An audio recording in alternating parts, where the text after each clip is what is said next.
Bismillahirrahmanirrahim. Assalamu alaikum. So guys, welcome to my YouTube channel Success Master 624. So guys, today my subject is English and lecture number 8. Previous lecture number 7, discuss about the few sentence. And today my topic is positive sentence, negative sentence and interrogative sentence.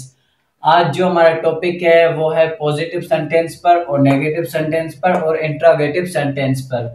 Positive sentence का structure होता है subject verb object और negative sentence का structure होता है subject don't verb object और interrogative sentence का structure होता है डू सब्जेक्ट वर्ब ऑब्जेक्ट।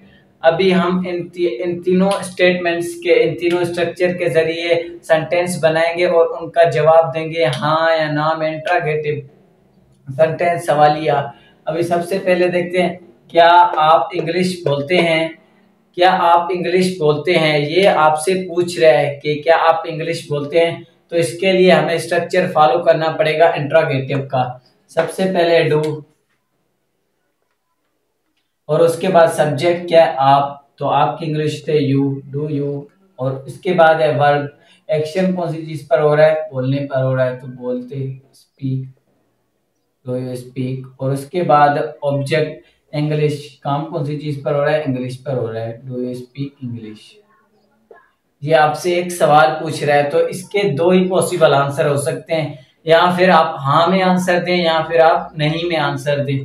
तो अभी देखें, हाँ मैं इंग्लिश बोलता हूँ, तो हाँ मैं इंग्लिश बोलता हूँ, हाँ के आंसर के लिए हमें स्ट्रक्चर फॉलो करना पड़ेगा पॉजिटिव का। तो पॉजिटिव स्ट्रक्चर ये है सब्जेक्ट वर्ब ऑब्जेक्ट। हाँ मैं इंग्लिश बोलता हूँ, सबसे पहले यस और उसके बाद मैं की इंग्लिश होते हैं आई, यस आई। और उसके बाद वर्ब कौन सा है, मतलब एक्शन कौन सी चीज पर हो रहा है, बोलने पर हो रहा है, तो बोलने की इंग्लिश होती है स्पीक, यस आई स्पीक। और इसके बाद अमल कौन सी चीज पर हो रहा है, English, yes I speak English. बस इस पॉजिटिव सेंटेंस में जो इजाफा हुआ है वो यस का हुआ है, तो मतलब हाँ मैं इंग्लिश बोल सकता हूँ। और इसका दूसरा ही नेगेटिव में आंसर होगा नहीं मैं इंग्लिश नहीं बोल सकता हूँ। तो इसका स्ट्रक्चर, इसको इस स्टेटमेंट को सॉल्व करने के लिए ये स्ट्रक्चर हमें फॉलो करना पड़ेगा सब्जेक्ट डोंट वर्ब ऑब्जेक्ट। सबसे पहले नहीं मैं इंग्लिश नहीं बोलता हूँ, नहीं के लिए सबसे पहले नो और उसके बाद मैं की इंग्लिश होती है आई, नो आई। और इसके बाद क्या है, नहीं मैं इंग्लिश नहीं बोलता हूँ और उसके बाद डोंट, नो आई डोंट। और उसके बाद एक्शन कौन सी चीज पर हो रहा है, बोलने पर हो रहा है स्पीक। और इसके बाद अमल कौन सी चीज पर हो रहा है, काम कौन सी चीज पर हो रहा है, वो है इंग्लिश पर। No I don't speak English. तो इसके ये आपसे सवाल पूछ रहा था इंट्रोगेटिव सेंटेंस और ये है पॉजिटिव सेंटेंस और इसके नीचे वाला जो है वो है नेगेटिव सेंटेंस। और दूसरी स्टेटमेंट है क्या आप कॉलेज जाते हैं, ये आपसे पूछ रहा है कि आप कॉलेज जाते हैं, क्या की सबसे पहले डू आ जाएगा और उसके बाद आपकी इंग्लिश होते है यू। और उसके बाद एक्शन कौन सा हो रहा है, जाने का हो रहा है, तो जाने की इंग्लिश होती है गो, डू यू गो। और उसके बाद अमल, काम कौन सी चीज पर हो रहा है, जा कहां पर रहा है, कॉलेज जा रहा है, तो गो टू कॉलेज। ये आपसे पूछ रहा है do you go to college, तो इसके दो ही पॉसिबल आंसर हो सकते हैं, या फिर आप हाँ में आंसर दें या फिर आप ना में आंसर दें। तो हाँ मैं कॉलेज जाता हूं, तो इसके लिए हमें पॉजिटिव स्ट्रक्चर को फॉलो करना पड़ेगा। हाँ मैं कॉलेज जाता हूं, तो हाँ सबसे पहले यस और उसके बाद मैं की इंग्लिश होती है आई। और उसके बाद एक्शन कौन सा हो रहा है, जाने का हो रहा है, यस आई गो। और उसके बाद काम कौन सी चीज पर हो रहा है, जा कहां पर रहा है, कॉलेज जा रहा है, तो ऑब्जेक्ट जो होगा वो कॉलेज होगा, yes I go to college. और उसके बाद है नहीं मैं कॉलेज नहीं जाता हूं, तो ये नहीं में आंसर दे रहा है, इसके लिए हमें नेगेटिव स्ट्रक्चर को फॉलो करना पड़ेगा, नहीं मतलब नो। और उसके बाद क्या है, मैं की इंग्लिश होती है आई। और उसके बाद हमें डोंट को फॉलो करना पड़ेगा, नो आई डोंट, और उसके बाद एक्शन कौन सा हो रहा है, जाने का हो रहा है, तो जाने की इंग्लिश होती है गो। और उसके बाद जहां काम पर है, कॉलेज जा रहा है, तो कॉलेज हो जाएगा ऑब्जेक्ट।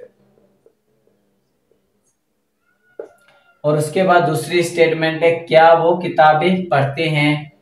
तो सबसे पहले डू इंट्रोगेटिव सेंटेंस है, सवाल ये आपसे पूछ रहा है कि क्या वो किताबें पढ़ते हैं, क्या, तो डू, और उसके बाद वो किताबें पढ़ते हैं ज्यादा हैं, तो दे, डू दे। और उसके बाद एक्शन कौन सा हो रहा है, पढ़ने का हो रहा है, तो पढ़ने की इंग्लिश होती है read, do they read, do they read. और इसके बाद क्या पढ़ते हैं, books, do they read books. ये आपसे पूछ रहे हैं क्या आप बुक्स पढ़ते हैं, तो आप इसका आंसर देंगे हाँ या ना में। हाँ वो किताबें पढ़ते हैं, तो इसके लिए हमें पॉजिटिव स्ट्रक्चर को फॉलो करना पड़ेगा। हाँ के लिए यस, और उसके बाद वो किताबें पढ़ते हैं मतलब वो ज्यादा हैं, तो यस दे। और इसके बाद एक्शन कौन सी चीज पर हो रहा है, पढ़ने पर हो रहा है, तो रीड, यस दे रीड। और पढ़ते क्या है, बुक्स पढ़ते हैं। तो ये आपने एक पॉजिटिव सेंटेंस इजीली बना लिया। और इसका ही हम नहीं में ना में जवाब दें तो क्या यूज करेंगे, नहीं वो किताबें नहीं पढ़ते हैं, नहीं के लिए सबसे पहले नो, और इसके बाद वो की इंग्लिश दे, नो दे। और उसके बाद डोंट, डोंट। और उसके बाद एक्शन, डोंट, डोंट। और उसके बाद एक्शन कौन सी चीज पर हो रहा है, पढ़ने पर हो रहा है, तो read, no they don't read. पढ़ते क्या चीज है, बुक्स। तो ये आंसर हो गया। हमने आसानी से बना लिया इस स्ट्रक्चर को देखकर। इंट्रोगेटिव सेंटेंस कैसे हम किसी से पूछ सकते हैं, या कोई हमसे पूछ रहा है तो उसका हम हाँ या ना में जवाब कैसे दें इजीली। सो गाइज आप इन सेंटेंस को अच्छे तरीके से बोलें और प्रैक्टिस करें लिखने की, अच्छे तरीके से ज्यादा इनको पढ़ें। सो गाइज आज की क्लास इतनी थी। तो आपको हमारा सक्सेस मास्टर 624 चैनल अच्छा लगता है तो उसको